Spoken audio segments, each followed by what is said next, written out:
La pandemia causada por el coronavirus tiene efectos insospechados sobre la economía. Estamos recién empezando a entender, a comprender qué significa hoy día y qué va a significar en el futuro.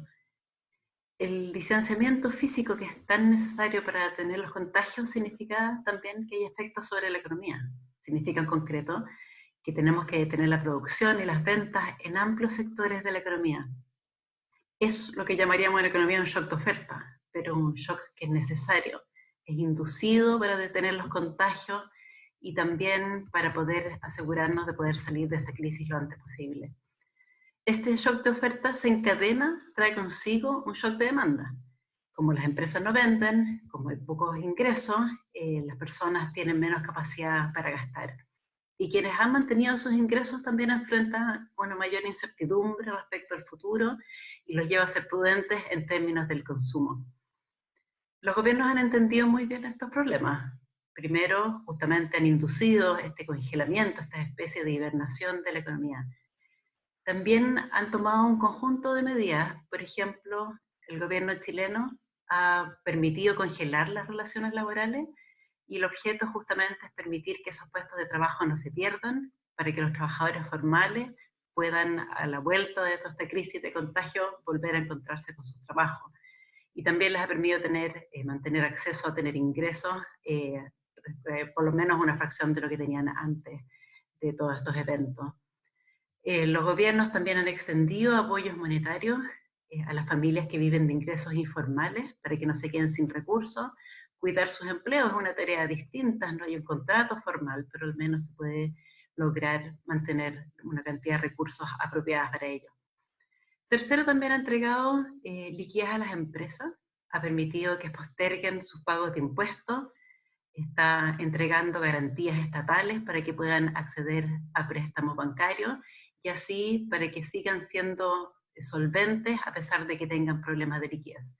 Todo, por cierto, tiene por objeto detener la economía por un periodo de tiempo para poder volver a recuperarse a la vuelta. A pesar de estos esfuerzos, hay mucha incertidumbre sobre cuánto va a caer nuestra economía y sobre cuán rápido se va a recuperar. Por ejemplo, el Banco Central espera que este año, el 2020, nuestra producción caiga en un 2%. El Fondo Monetario, menos de una expectativa menos amable, espera que nuestro producto caiga en un 4,5%. Ambos esperan, sin embargo, que el 2021 haya una recuperación rápida. El Central espera un crecimiento del 4,3%, el Fondo Monetario cree que va a ser del 5,3%. Es posible que la economía se recupere como un todo, con velocidad, como sugieren estas estimaciones, aunque hay que mantener claro que el margen de incertidumbre aún es muy grande. Aún así, a pesar de esta recuperación y a pesar de los esfuerzos que ha hecho el gobierno, lo más probable es que haya quiebras, ya haya alzas en la tasa de desempleo o de personas que pasen del empleo formal al empleo informal. Esto significa que se trata de una crisis que, si bien es temporal, va a haber una caída en el producto un año, una recuperación al año siguiente, va a haber efectos permanentes sobre la economía, ya más a nivel más microeconómico, más individual. Una empresa que quiebra probablemente no vuelva a abrir. Va a haber producción, va a haber productividad y puestos de trabajo que junto con esa quiebra se van a perder para siempre. Los trabajadores que pierden su empleo también experimentan consecuencias que son permanentes. Las crisis económicas y las recesiones sabemos desde la literatura económica que tienen efectos duraderos sobre los trabajadores.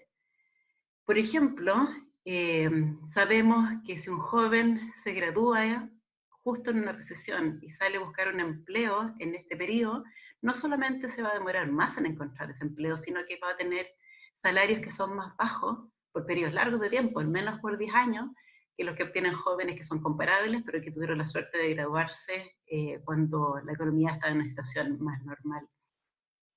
También sabemos de los trabajadores que, incluso habiendo tenido empleos estables y son despedidos en situaciones de despido masivo, no logran recuperar sus ingresos previos ni siquiera en plazos largos. Las mediciones calculan que 20 años después, comparado con trabajadores similares que no perdieron su empleo, estos trabajadores tienen ingresos que están alrededor de un 20% por debajo. También sufren mayor incidencia de enfermedades que están asociadas al estrés, por ejemplo, los derrames cerebrales, los ataques cardíacos, Y eso significa que en promedio pierden esperanza de vida. El cálculo es que pierden entre 1 y 1 año y medio de expectativa de vida. Alrededor de 1/3 de los trabajadores en Chile están ocupados en sectores en los que la recuperación seguramente va a ser más lenta y son probablemente quienes tengan justamente que enfrentar estos problemas de falta de empleo. Estoy pensando en los restaurantes, en los hoteles, en todo lo que tenga que ver con entretenimiento, el comercio.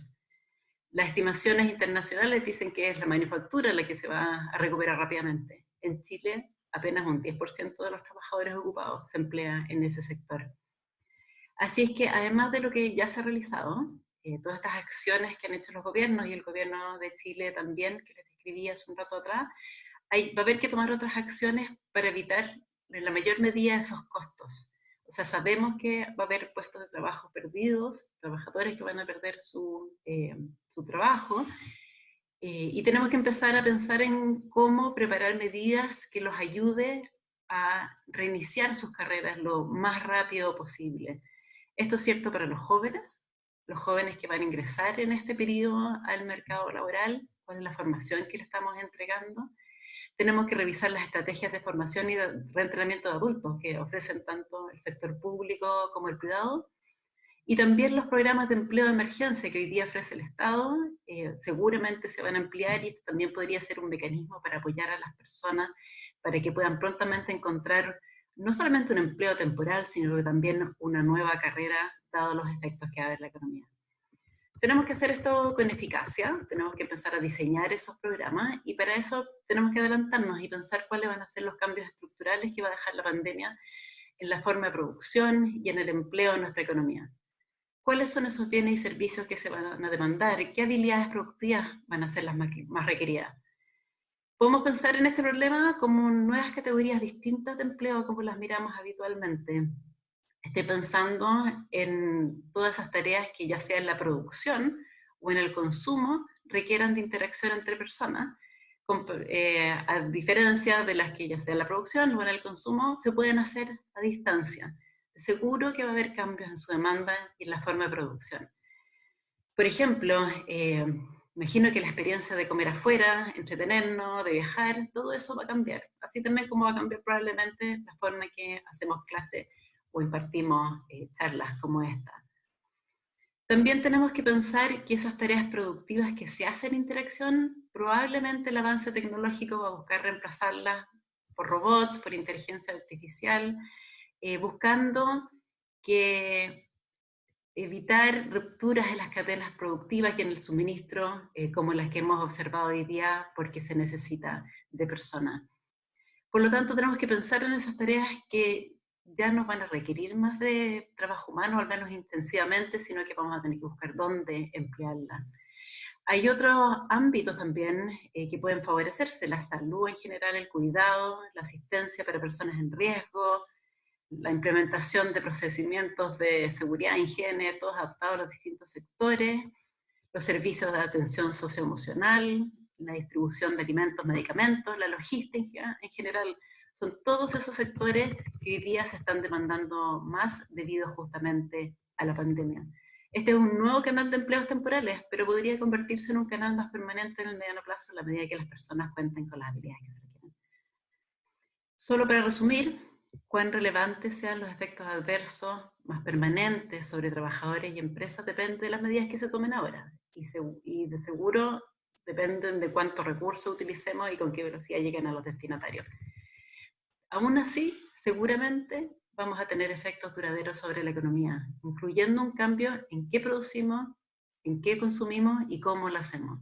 Para eso debemos empezar hoy día mismo a preparar a los trabajadores para enfrentar estos nuevos desafíos.